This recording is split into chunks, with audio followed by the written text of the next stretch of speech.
that's a very good question because I often tell people the only guaranteed part of life is death. So it's something that is inevitable.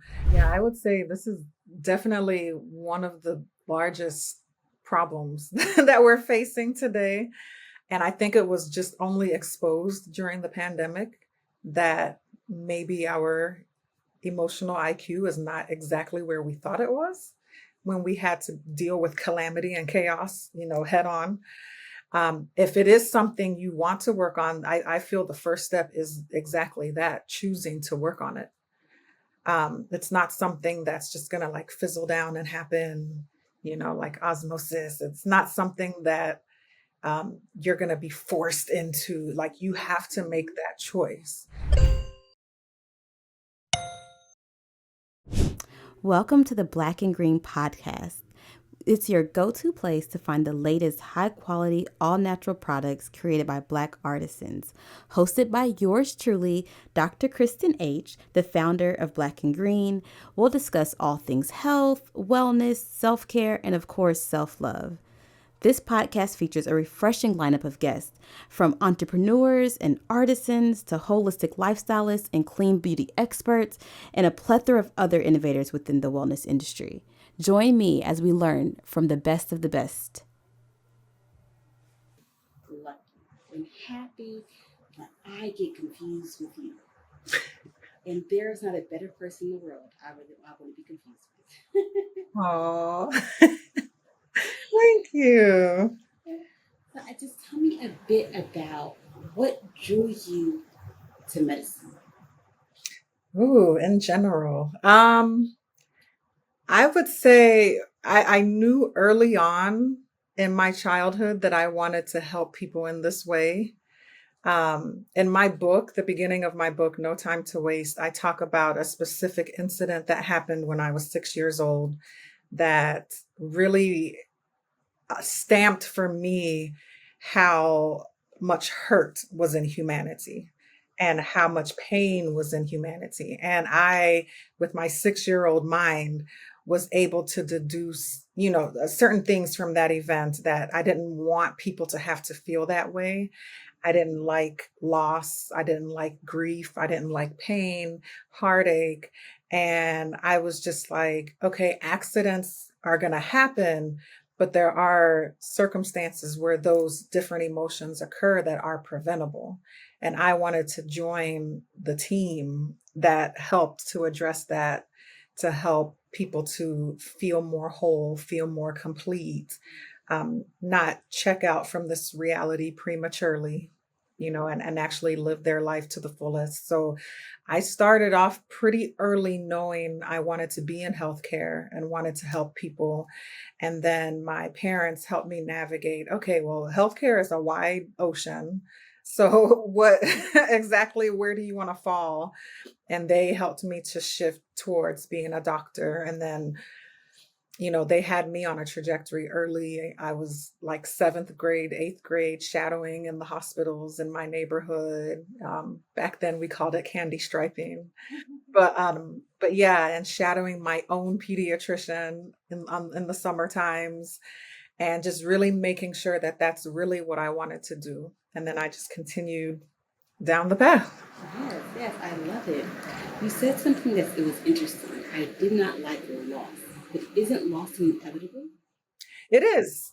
So how do you deal with the things you didn't like that are inevitable and are going to happen? How do you interface with them? Oh, yeah, that's a very good question because I often tell people the only guaranteed part of life is death. So it's something that is inevitable. However, how we respond to it, how we approach it, our perspective around it, our emotional intelligence in regards to it, I feel like that can be enhanced and elevated. So we're not necessarily negating the loss or stopping the loss or pretending like the loss is not going to happen. It's just more of how am I responding to it? How am I helping those around me to respond to it?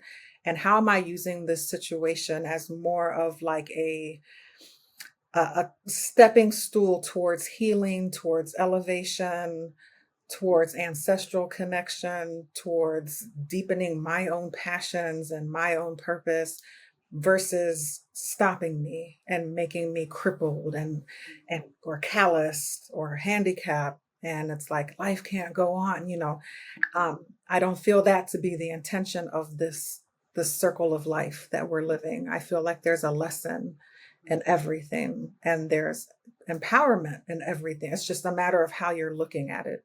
That's your perspective. Your perspective. Look at it.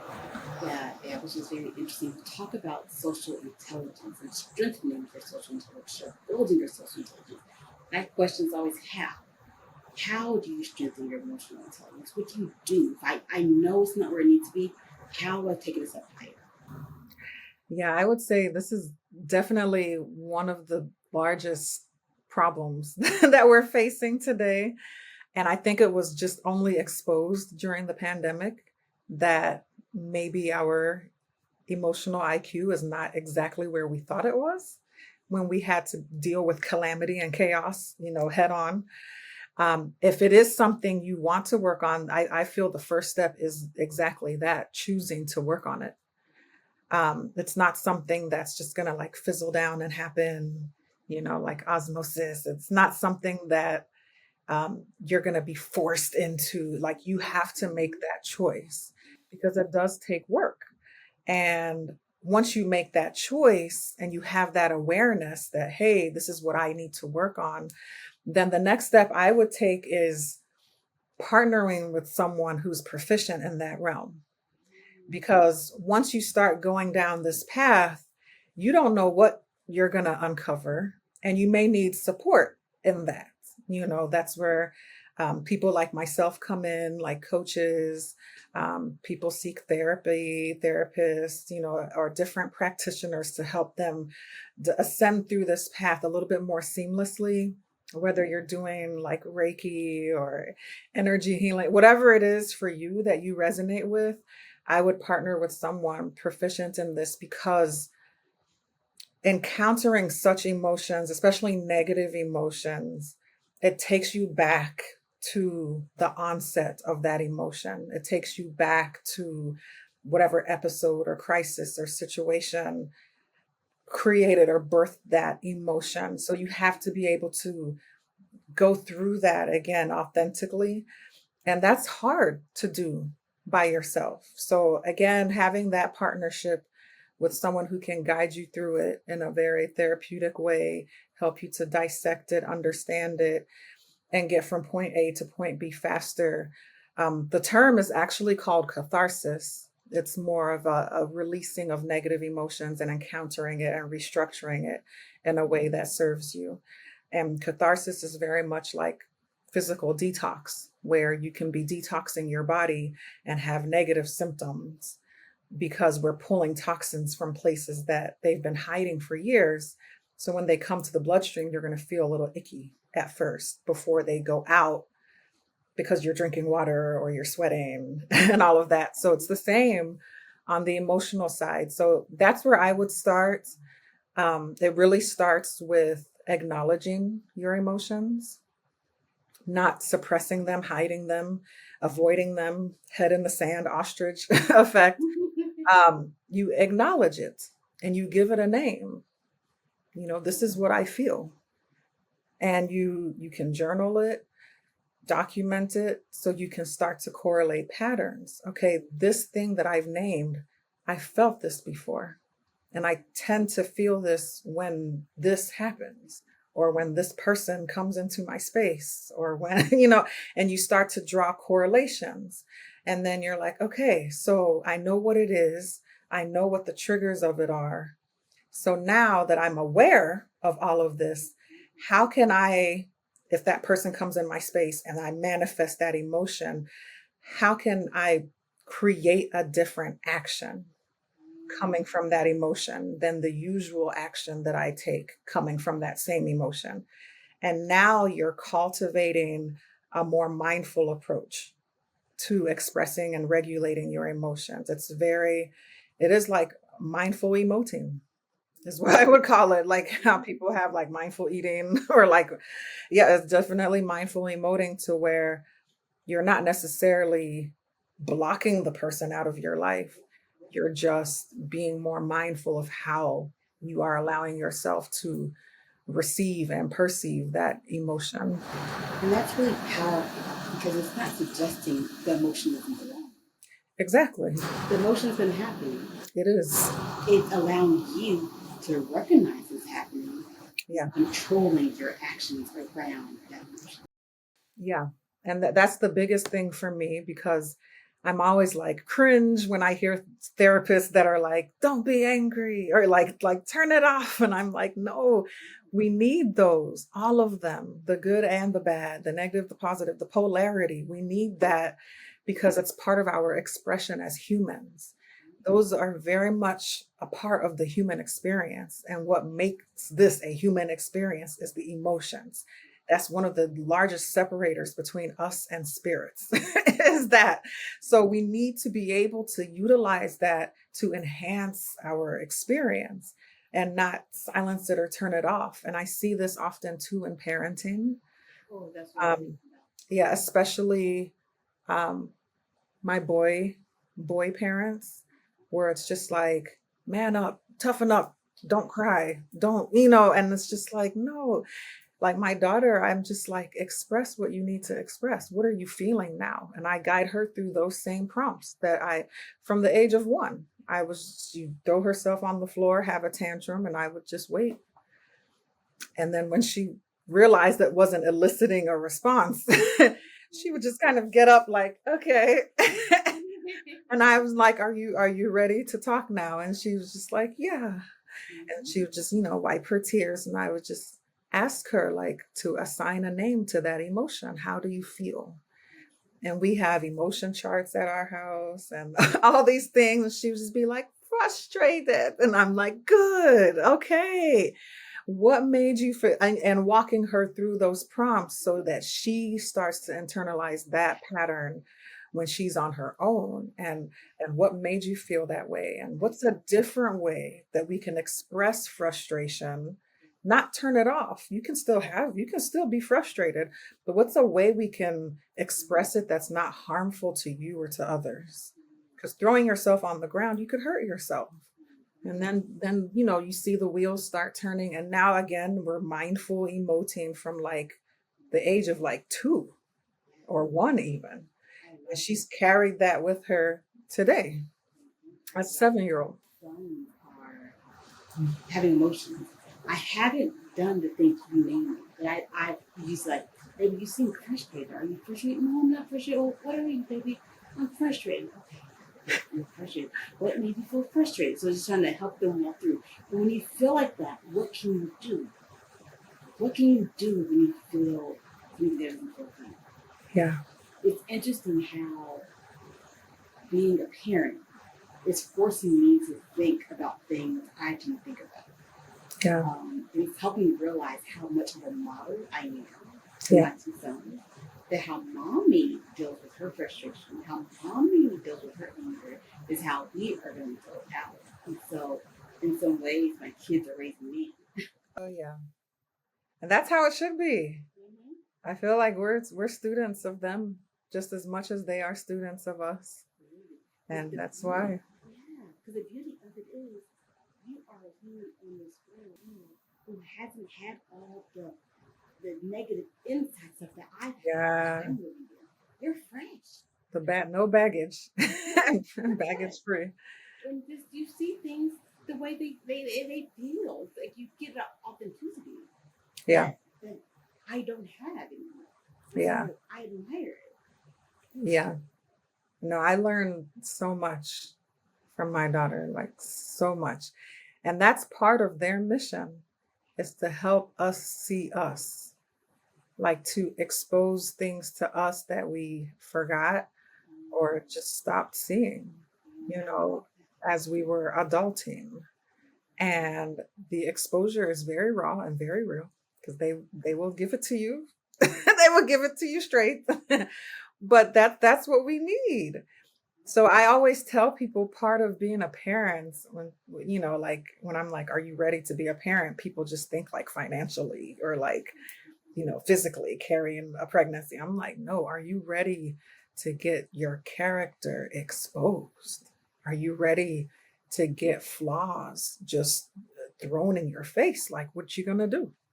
So are you ready to have a mirror be held up in front of your face to look at yourself authentically at all times? And if you're not ready for that, then you might it's something you want to take into consideration when you enter into parenting, because I very much subscribe to the fact that the children choose us. It's not vice versa. So I feel that in the spirit realm, as spirits, they choose who they want to come and help, who they want to come and pour into and guide, and who they want to pour into them. And so they've been watching us.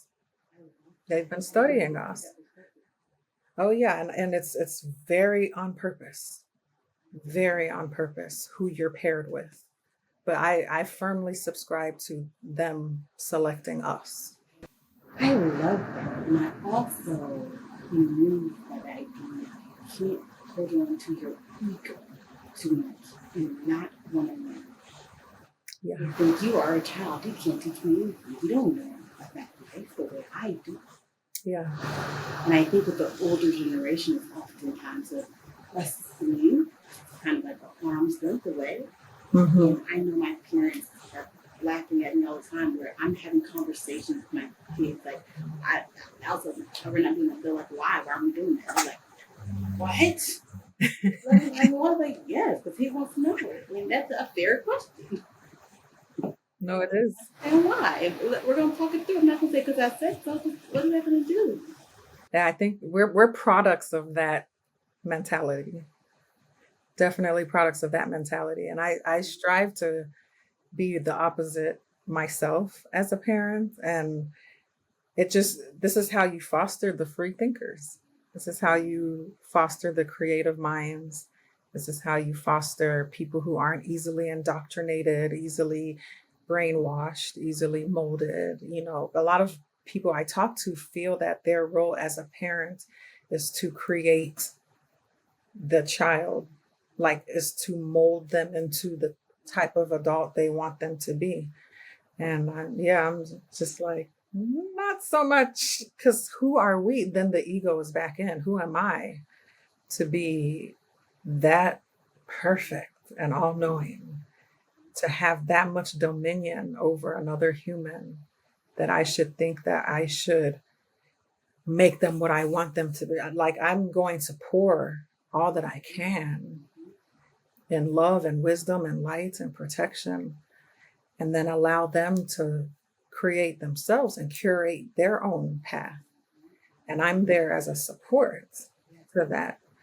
And I think that that's huge for anyone in that type of a role. If you don't have biological children, we can talk about mentors, mentees. We can talk about educators, students. We can talk about coaches, clients. It's not about changing a person. It's about elevating a soul. I often think about my yoga classes where the teachers often say, I'm just a guide. I'm here as a guide to recommend other poses and postures. Yeah. You know what to do. I'm just a guide. I feel the same way with parenting. I'm just a guide. Yeah, really, very much so. And it takes a lot of the pressure off too, because a lot of, like, my clients in coaching, it's anything negative. It's because of my mom. It's because of my dad. It's because of how I was raised. It's because.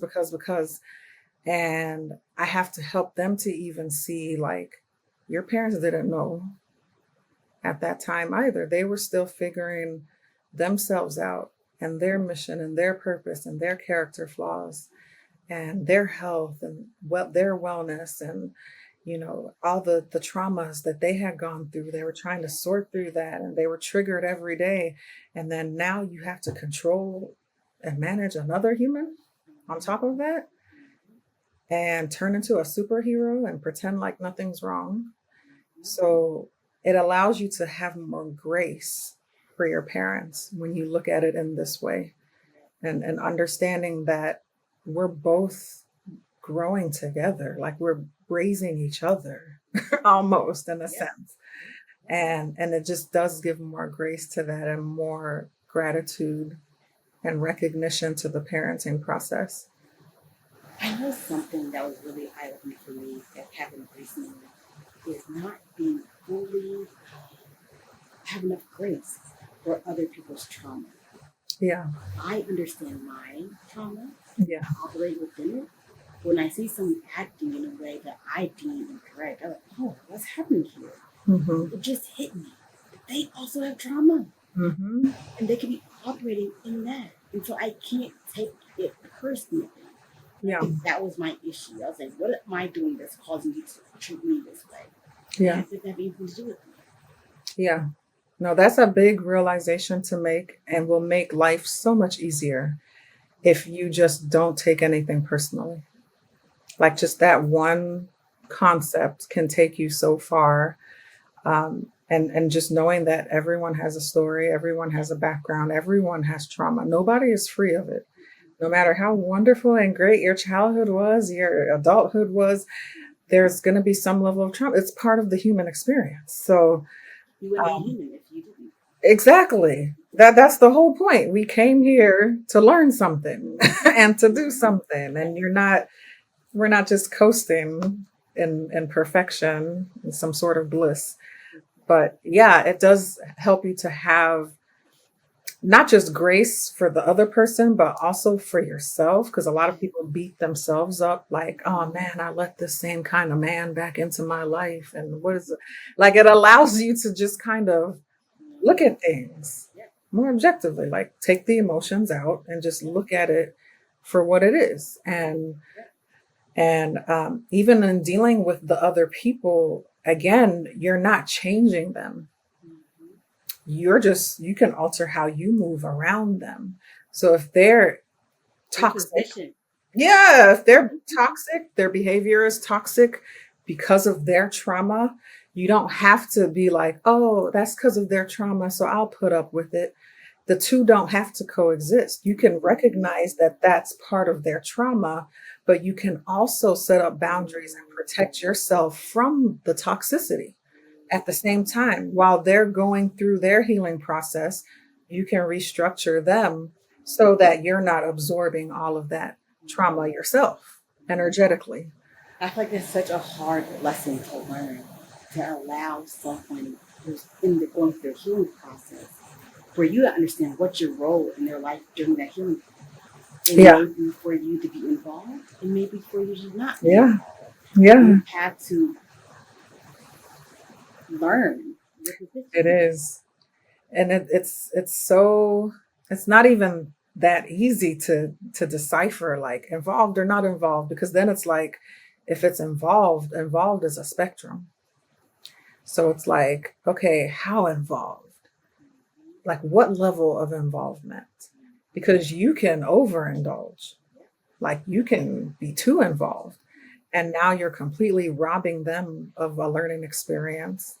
You know, if someone is always struggling financially and I'm not, and I'm always sending them money every month because I can, I could have stripped them from an entire learning opportunity.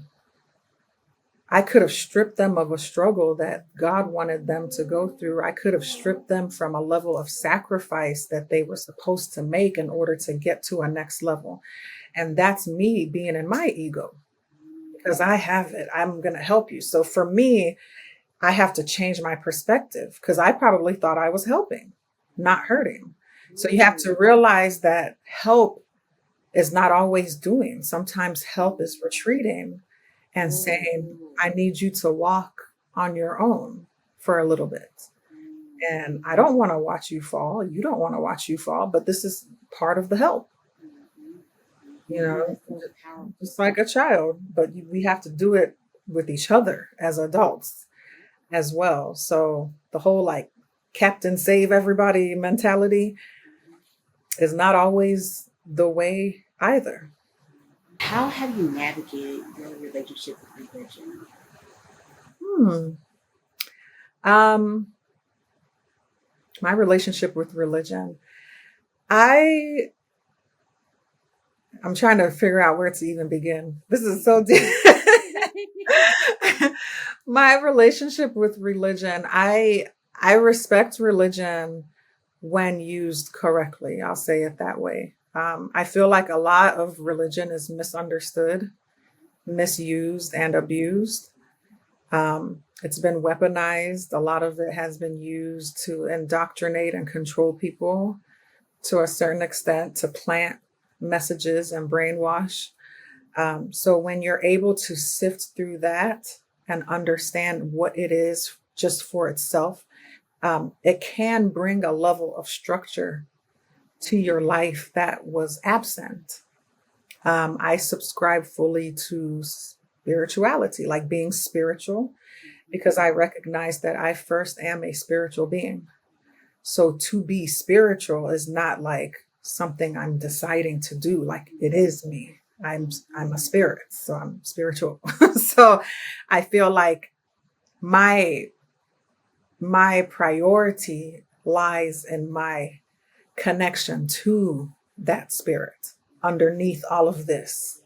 My connection to, yes, my connection to the omnipotent spirit that's created me as a spirit.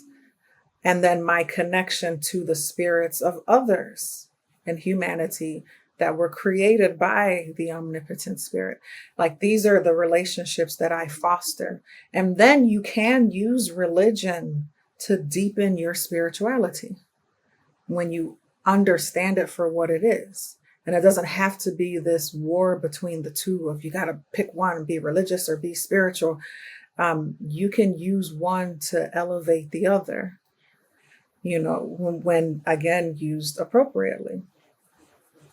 I think that's so insightful that religion has been manipulated. It's been a tool Yeah. that's been used to disfranchise people, to abuse people, it's a strong power by white supremacy, by patriarchy. It's a tool that they use with their mission. Hmm. And it's the danger of it is because of that, people can hardcore push away from Yeah. God, away from spirit, because they were disconnected in a way. They were abused Yeah. by it under, again, the men. But it's just a lack of understanding of this. This is like, no, that wasn't God. Yeah. If you truly have a relationship, a oneness with God, which if I'm created in God's image and likeness, then that means that there's a godliness within me as well.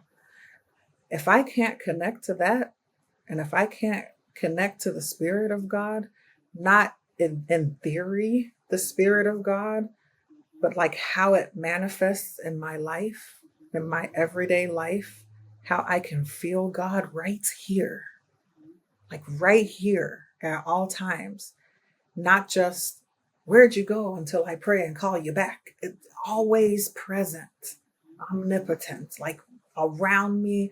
It's in the air I'm breathing, because I don't assign even gender to God. Yes. I don't feel that level of a spirit to dumb down into a humane gender. you know so the spirit of God, it is in everything, living and breathing in everything: the trees, the grass, the sun, the sky, the clouds, the dirt, the animals, me, you. It's everywhere. So how I interact with everything and everyone is how I interact with God. And when you understand it on that level and not just a being in the sky, it really reshapes things for you to where sometimes religion, like you can just see it for what it is.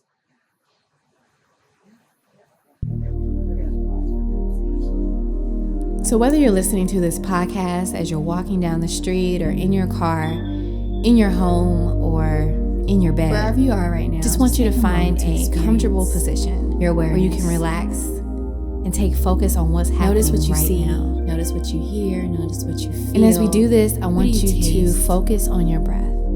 Focusing on the fact that your Notice your answers being are for what it is always right now. in your breath. Feeling Take your a deep breath in. not judging it, but experiencing. And what as you it feels exhale, like. let it all the way out. If you're able to, And as you you're can close your exhaling, eyes. Think about If that not, oxygen moving to your heart. Just to keep your focus. Get rid of those toxins that happen from residual volume. Notice where your breath don't is racing through. Breathe in and out. Where are you trying to meet so many deadlines in life? As you breathe in and you exhale, notice where your fully, breath is moving in the same cycle or feeling stuck. You're letting go. Where are you in of what's no destructive longer cycles in serving life? Where are you not so changing that the the oxygen script that comes to your heart, but only changing the characters in the play?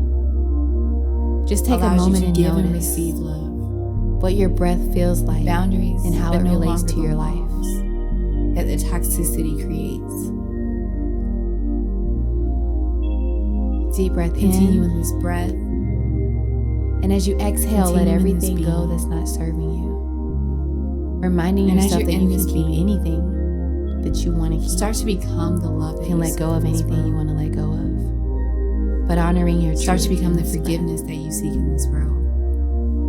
way. As you're breathing Become in, the you're creating. acceptance that you seek in this world. As you're breathing out, you're And creating watch the space universe for what it mirror is that that you back to you. desire. Little by little, letting go of what's not serving you. I just wanted you to And know honoring the spaces that I am here always. that for ask you to you, hold on at this moment. with you. Taking your time. Listen closely. And being present. The truth is within my voice. Come back to me as often Continue as you this want. breath I'll be until here. you feel like you've let go of everything Sincerely, that's standing in the way your breath. of creating what you desire. And as you feel like you've let everything go, Can I bring a thing for you? Ooh, it just connected me deeper to what we were literally just talking about before the meditation started. Yeah, that was beautiful. Thank you. Thank you for doing it with me. That's a change I've made in the way I do my podcast. I used to edit in post-production, but I've been doing it during my recording, and I've been loving that change so much. Oh no, it sets the tone. Like it really does. I created my own personal ethos probably like 6 or 7 years ago. Be happy, be healthy, be free. Out of those three, which one resonates with you the most? What kind of pops out to you? What are you feeling in this moment? I feel like they're kind of all one and the same. Like if I truly tap into one, I'm tapping into the other. Um, of course, the one that stood out the most would probably be health, because for me, um, but health in the sense of how I look at it, not like how society has indoctrinated us to look at it. How do you look at it? Tell us more. Yeah, because I come across people who are like, yeah, I have health. I'm healthy, and they are just looking at like, oh, the doctor said I was good once a year on my physical. And for me, it's like so much deeper, so much more holistic than that. Like, how are you emotionally healthy? How are you mentally healthy? How are you, yes, physically healthy, but how are you spiritually healthy?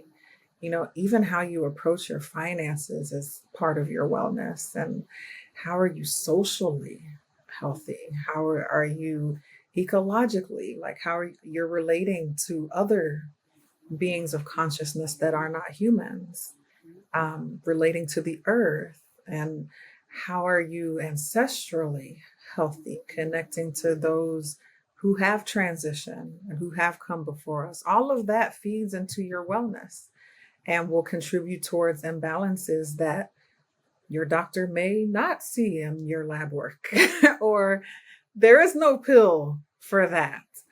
And once you obtain a level of holistic harmony to where your physical body is in homeostasis, but all of these intangible realms are also elevated, for me, that's when I truly was able to tap into a level of freedom that I had never experienced before, and a level of peace that I had never experienced before, and thus a level of joy or happiness that I had never experienced before. So when people say health is wealth, it sounds cliche, but that's like one of the realest things. If you really understand it, it's one of the realest statements you should live by. Because the higher you ascend in that, in your wellness, the more you're bringing to yourself, the more abundance you're bringing to yourself beyond money. Abundance mindset. Mm. It's so interesting that being around people who operate in an abundance mindset versus those who operate in an abundant one is apparent. Hmm. Without even having the conversation about it, it's apparent. Yeah, there's no hiding it. It's very obvious. Yeah. So clear. Yeah. And now, as a mom, I have two little boys, so I'm new to this motherhood thing. I'm just trying to think, what can I do um, to try to encourage you to have an abundant mindset? I don't want you to watch mommy living like this, and you try to. That's what you see. That's your reality. Yeah. No, that's good. Even just the fact that you're inquisitive, like asking the question is a step, because some people are just like, I don't have time for that, type of reality. But I would say a lot of what we talked about earlier, like the talking through things, talking through situations, allowing them to cultivate their own perspective on things and talking about it.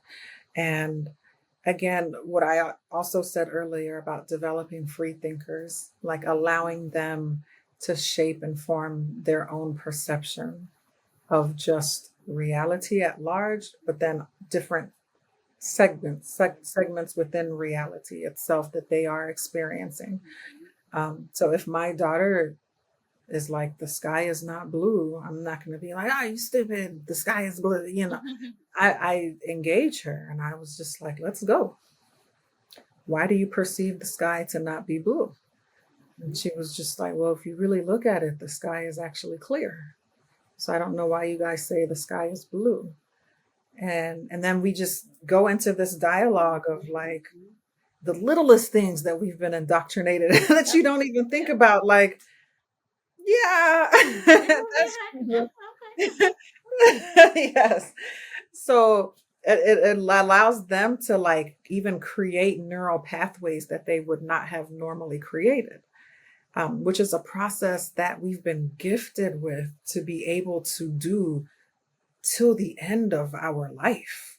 There's no age cutoff where you can't do that. We call it neurogenesis, where you can literally regenerate from nothing, a completely new pathway, just from a widened perspective or a varying perspective, or looking at something a different way, experiencing something a different way, taking a different action based off of the same emotion that's been happening. You can literally retrain your brain itself, but also your mindset to expand it. So, and it all comes down to that, like your perspective is everything. And for you, especially, these are the critical years. So before the age of pretty much 8, 9, that's when they're like complete sponges, even metaphysically, with just taking on energies and just, we're not even trying to like analyze yet. We're just taking, Yep. taking. And so those are the years where you're forming what's happening in your subconscious mind. Those are the years where you're creating the script that you're going to operate from age 8 to death. And for us now as adults, trying to unlearn things and trying to change our script that we created in those years, 0 to 7, it takes more effort than if someone was aware of this phenomenon and had cultivated us a certain way in those years. So that at age 8, when I finally get exposure and access to what we call consciousness, it's now stamped and built on a foundation of free thought and independent thinking. and expansive mindset. And then you just carry that into what type of adult you'll be. Hmm. It's such a gift to be a parent. Yeah, Yeah, it's such a gift. big honor, very big honor. Especially when you look at it the way I was saying, like you chose me, like you saw fit to partner with me, like out of all the other, the people, you chose me for a reason. And it is like being selected for a very honorable position, like of high rank, that is has a lot of pressure, but the reward is even greater. So it is just a very humbling, but yeah, just so it's such an honor for me to step into that role. No matter how frustrating it gets, or how scary it gets, or confusing it gets, or oh, the sacrifices are endless and sometimes it can be painful, there's still an honor in even that, getting to go through that, that I could never negate that and say, like, I don't want this position. These thoughts. One thought that pops in my brain is something I'm trying to be very intentional about doing. Is my parents hardly ever let me know a challenge or difficulty that they were having. They made things always seem neutral and always seem fine. And I think the downside of that is that you're raising people to think things always have to be neutral, things always have to be fine. There's not space for emotions. There's not space for sadness. There's not space for fear. Everything's always neutral. So I'm trying to be more intentional about when mommy's not feeling good. Hey, mommy's not feeling good today. Or Yeah. mommy's feeling tired. Hey, mommy's feeling tired today. Mommy needs a nap. So I'm trying to let them know emotions are okay. Yeah. No, that's very important. I love that. That's extremely important. And I oftentimes tell even my clients, you don't want to create this like diorama life. You don't want to portray perfection, because a lot of parents feel like I need to protect them in this bubble and have them see things exactly how you want their life to be.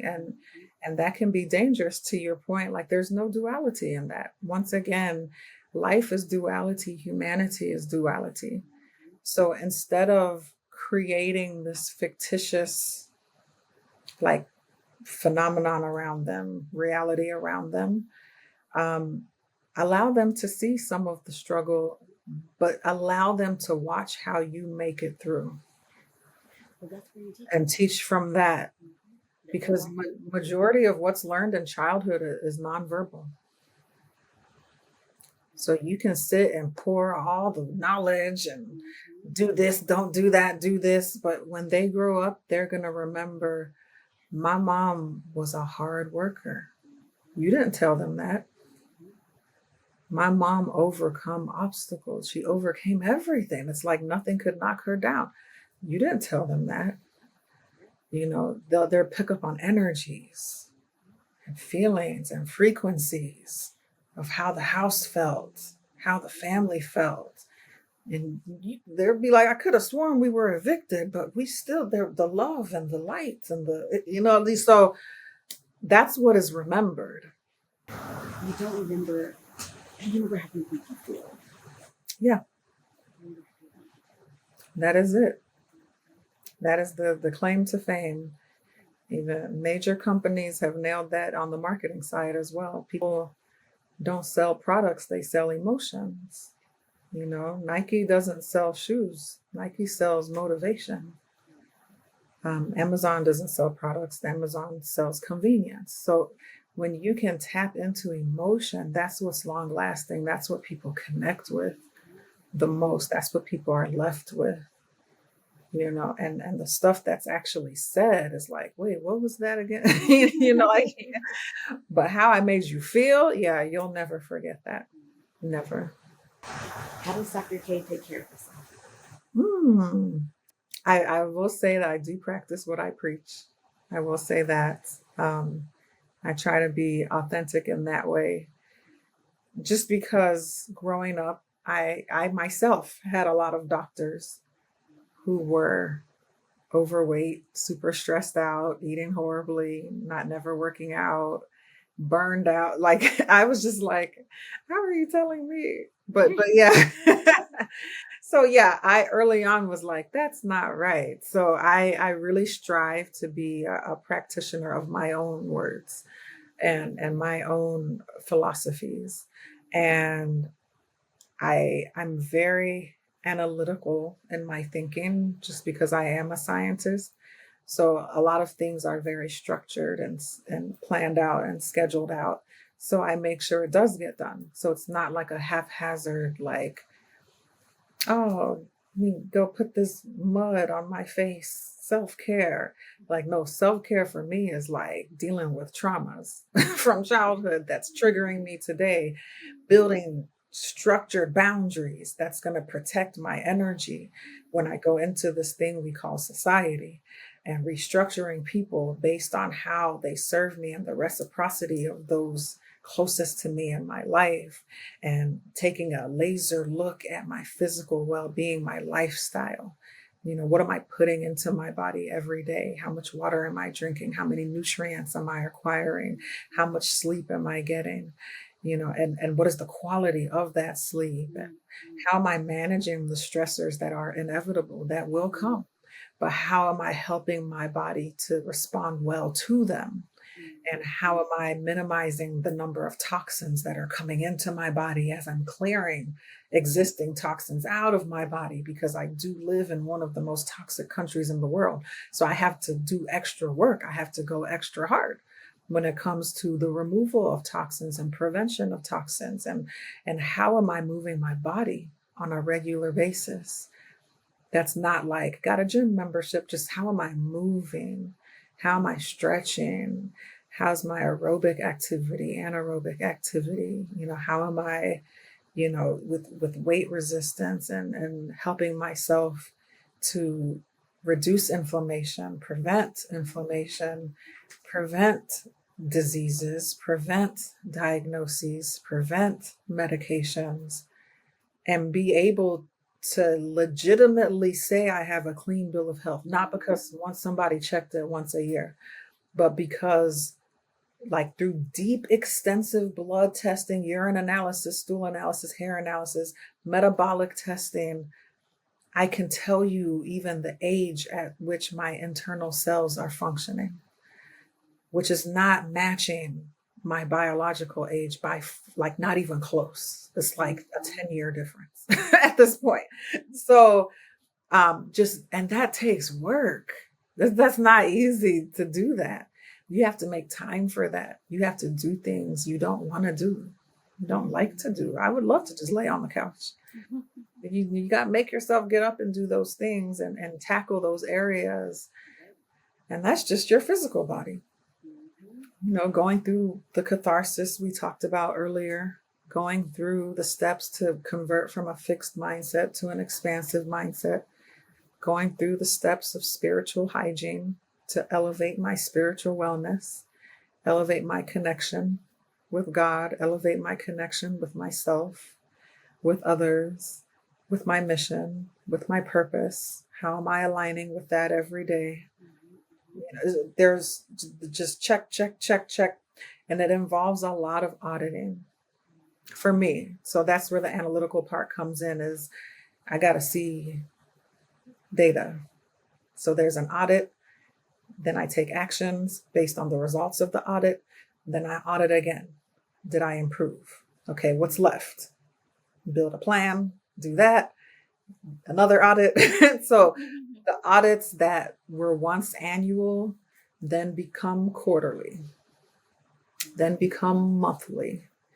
Then I can't go a week without auditing at least a couple aspects of my wellness and seeing how I can expand it every day. Give me an example of the audit. What are the things you're asking yourself? What are you assessing?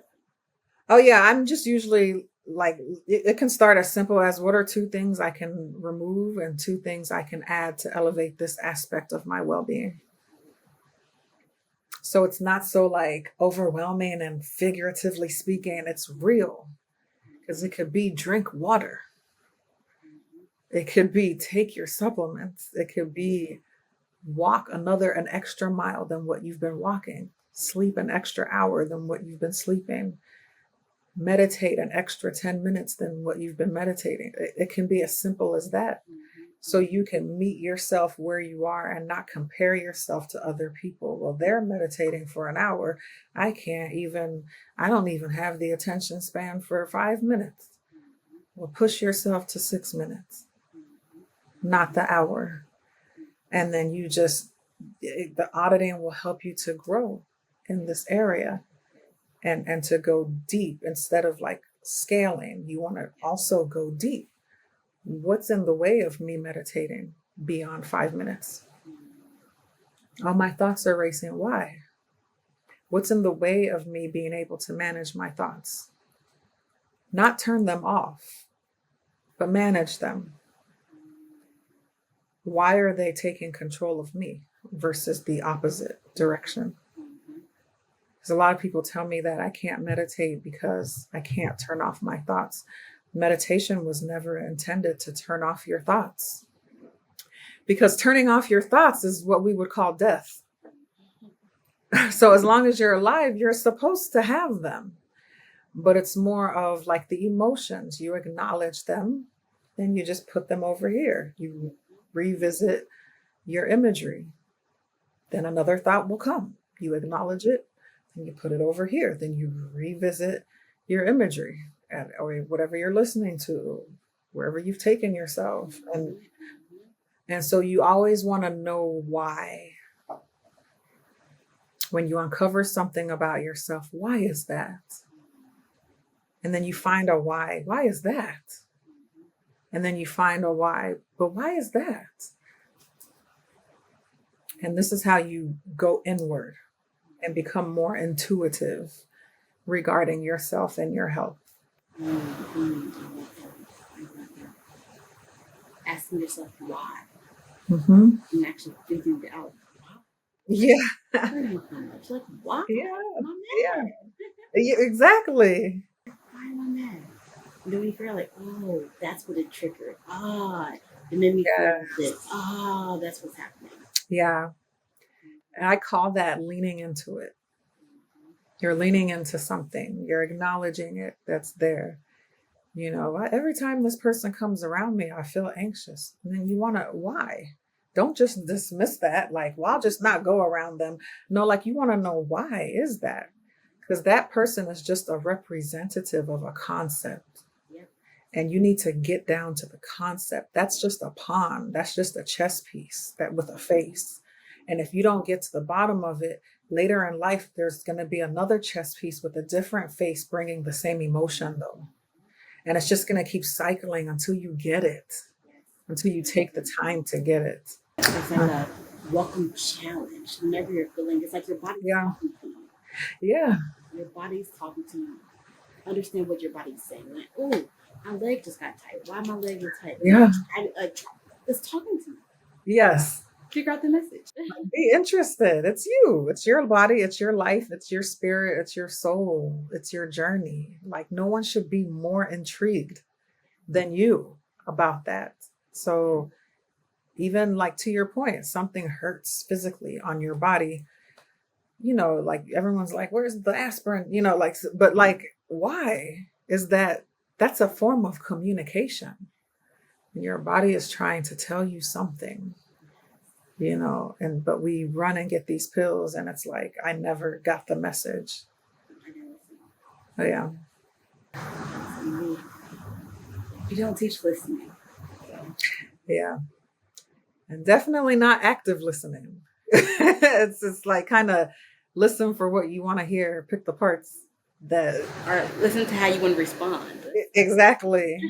Exactly. Yeah. We're not actively listening at all, and not just to elevate. It's like, no, I need a different motive. And it's like, no, like that's literally why we're here. So yeah. No, that's good. Thank you. Oh yes. After I was at the retreat and saw you speak, I was like, oh, I have to have her on my podcast. So, Oh yeah, no, likewise. I was telling you then, you have such a beautiful spirit, like such an engaging energy. So I was like, yeah, I definitely want to collaborate, follow up and collaborate with everything. Yes, yes. So this was amazing. Thank you for having me.